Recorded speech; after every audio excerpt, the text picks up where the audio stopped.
முதலாவது சொல்றேன், கடன் இல்லாம மௌத்தாகுவோம். எது இல்லாம? கடன் இல்ல, லைபிலிட்டி இல்ல. கடன் என்ன? எல்லாருக்கும் ஞாபகம் வரைக்கும் கடன் இல்லைன்னா எனக்கு ஒரு கடன் இல்லை, அல்ஹம்துலில்லாஹ்.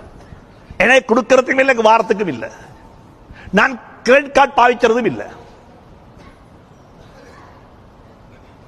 ஏண்ட ஜனாசாவை கொண்டு போய் பள்ளியில் வைப்பாங்க, ஊர்ல வச்சொரு பேன் செய்வாங்க. செஞ்சு போட்டு என்ன சொல்லுவாங்க?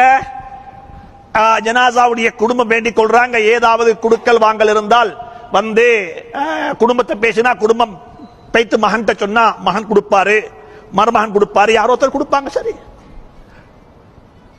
நாங்க கொடுக்க வேண்டிய ரூபாக்களையும் ரியால்களையும் டாலரையும் எங்கட குடும்பம் கொடுக்கும். என்ற புள்ளைய நான் சரியா வளர்க்காம மௌத்தாகிட்டேன். இந்த கடனை யார் நிறைவேற்றுவார்?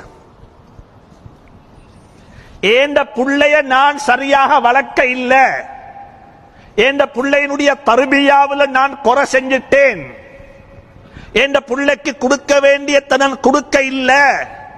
இப்ப ஏண்ட மவண்ட கடனை யார் நிறைவேற்றுவாரு? கடன் என்றது மெட்டீரியல் விஷயம் அல்ல, பணம் அல்ல.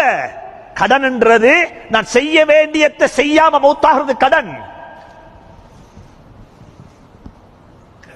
நான் செய்ய வேண்டியதை செய்யாம மௌத்தாகிறது கடன். என் மனைவிக்கு செய்ய வேண்டியதை செய்யல, என் தாய் தகப்பனுக்கு செய்ய வேண்டியதை செய்யல.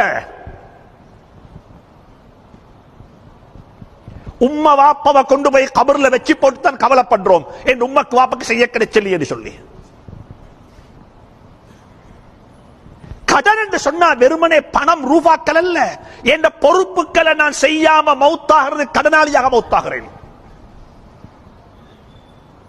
எனக்கு யாரெல்லாம் உபகாரம் செஞ்சார்களோ அவர்களுக்கு பிரதி உபகாரம் செய்வது எனக்கு கடமை. ஞாபகம், எனக்கு யாரெல்லாம் உபகாரம் செய்தார்களோ அவர்களுக்கு பிரதி உபகாரம் செய்வது கடமை.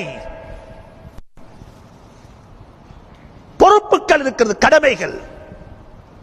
ஒவ்வொருத்தரும் ரியலைஸ் பண்ணுங்க, என்ற பொறுப்பு நான் என்ன செய்யணும். என்ற உம்மக்கு வாப்பக்கு நான் ஒரு மகன், என்ற மனைவிக்கு நான் ஒரு கணவன், என்ற பிள்ளைகளுக்கு நான் ஒரு தகப்பன், என்ற வீட்டுக்கு வரக்கூடிய மருமக்களுக்கு நான் ஒரு மாமா, என்னுடைய சகோதரர்களுக்கு நான் ஒரு சகோதரன், என்னுடைய நாட்டில் வாழக்கூடிய மாற்று மதத்தை சார்ந்த சகோதரர்களுக்கு நான் யாரு வாப்பா? சொல்லுங்களேன். என்னுடைய நாட்டில் வாழக்கூடிய